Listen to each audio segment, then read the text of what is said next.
Assalamualaikum warahmatullahi wabarakatuh. Bismillah, alhamdulillah, wa syukuri nikmatillah, la haula wa la quwata illa billahil aliyul azim. 7 ulama dan Imam Al-Mahdi. Cerita kemunculan Imam Al-Mahdi penuh dengan teka-teki. 7 ulama itu siapa saja, dari golongan mana saja, sedangkan umatnya baginda Nabi Muhammad terpecah menjadi 70 golongan, dan yang layak menjadi ketujuh ulama itu golongan yang mana saja. Sedangkan baginda Nabi menyatakan hanya ada satu golongan yang nantinya dapat selamat. Golongan yang mana yang dapat selamat itu pun banyak penafsiran, dan setiap golongan meyakini golongannya lah yang dapat selamat kelak di hari kiamat. Jawabannya yang akan mendapatkan syafaat dari baginda Nabi Muhammad SAW hanya golongan yang masih dalam jamaah yang diimami baginda Nabi Muhammad SAW dan masih merapatkan barisannya dan meluruskan barisannya dalam pengertian keilmuan Islam dan imannya berguru bersanad kepada baginda Nabi Muhammad SAW. Kalau tidak demikian, atau yang dalam barisannya berjauhan, yang berarti ditempati syaitan atau iblis, atau yang disebut berguru dengan iblis dalam hal Islam dan imannya, yang demikian dapat dilihat dari iman atau tauhidnya, atau bagaimana golongan itu mengimani ayat Al-Quran, ada yang diingkarinya apa tidak, bertauhid bermata sebelah apa tidak, tepatnya ingkar dengan seruan ayat jangan samakan, jangan sekutukan Tuhan dengan makhluknya, atau yang disebut pengikut Dajjal membelah Imam Al-Mahdi. Dan apakah satu golongan yang disembah hanya satu Tuhan dan dalam pengertian satu paham?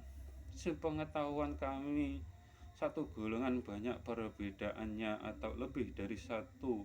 Contohnya seperti Islam yang berkembang di Nusantara ini dari sumber atau sanad ke Simbah Hona Khalil Bangkalan. Kalau tidak salah, ada 4 perbedaan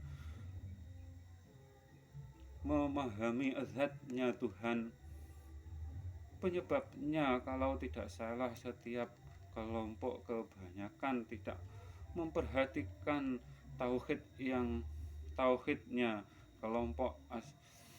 Kelompoknya asal sebutannya sama, bahkan para pengagum tokohnya kalau ada yang membahas apa yang diyakini tokoh tersebut dalam hal iman atau tauhid beliaunya, mereka merasakan keasingan hal yang dibahas dan malah mencelanya, atau dikira dari keyakinan sayap kiri atau dunia sudah terbalik.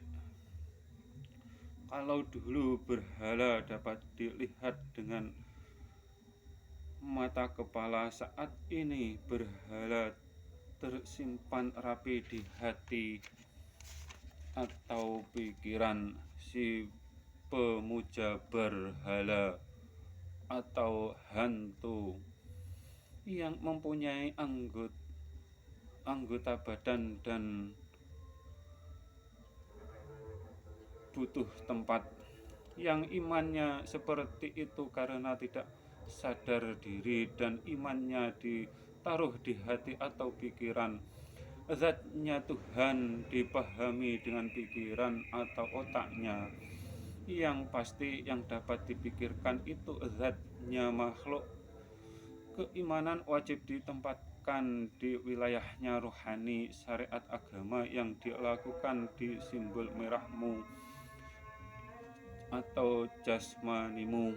Yang dia lakukan di jasad disebut syariat, yang dia lakukan pikiran dan hati disebut tarekat. Merah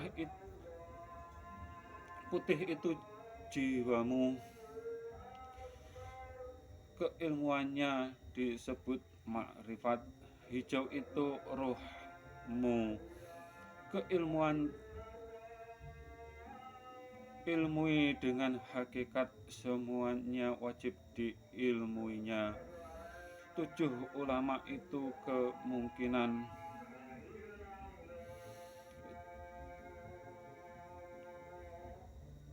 kemungkinan juga dari tokoh agama lain, karena yang dibawa Imam Al-Mahdi itu tauhid yang sama dengan semua para nabi dan yang dapat menyatukan umat manusia di Nusantara.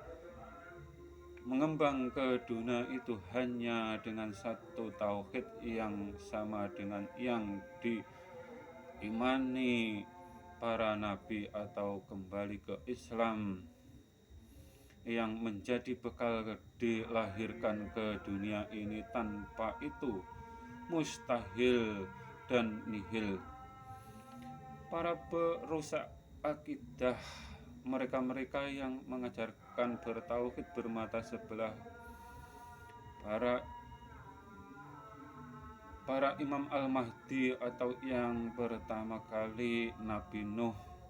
Setelah ada kerusakan atau dirasa tauhidnya tidak lagi berkembang, Tuhan mengangkat penegak tauhid atau rasul baru dan dikasih wewenang membawa syariat yang berbeda dari yang sebelumnya, sampai ke baginda Nabi Muhammad SAW dan diajarkan ke Sayyidina Ali, dan sampai sekarang yang menjadi ahli warisnya para ulama atau guru atau mursyid yang mengajarkan ilmu tauhid, dan sampai ke Nusantara ini dibawa para wali 9 yang kami tahu saat ini dipegang para guru atau mursyid yang mengajarkan tauhid hidayatil ummah.